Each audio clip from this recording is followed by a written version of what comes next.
Ծրագրով ապրանքների ձեռքբերման փաստաթղթեր ստեղծելու համար դիմում ենք մուտքեր բաժնին, այնուհետև սեղմում «Создать» կոճակը։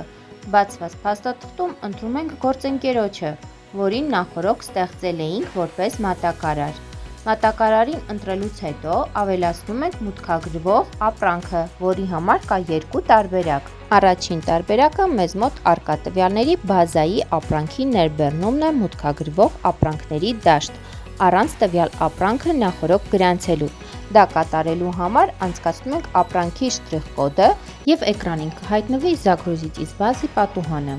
Սեղմելով «OK» կոճակը, տվյալ ապրանքի գրանցման քարտը ավտոմատ հայտնվում է։ Այստեղ մնում է լրացնել ապրանքի խումբը, QR դաշտից ընտրել ապրանքը, դրոշմավորման ենթակա է թե ոչ, և ԱԱՀ դրույքաչափը։ Ապրանքի տվյալները հաստատում ենք գրանցելու փակել հրահանգով։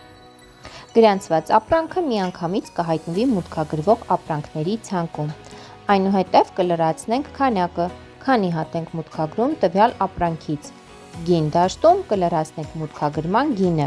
իսկ վաճառքի գին դաշտում կլրացնենք միավոր ապրանքի վաճառքի գինը։ Երկրորդ տարբերակը ապրանքները մուտքագրում ենք ավելացնել կոճակի միջոցով։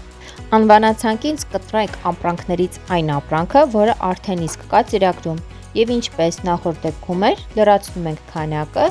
իսկ գնման և վաճառքի գները լրանում են ավտոմատ։ Մուտքագրման փաստաթուղթը հաստատում ենք «Провести закрыть» հրահանգով, և տվյալ ապրանքները քանակային մուտք կլինեն ծրագիր։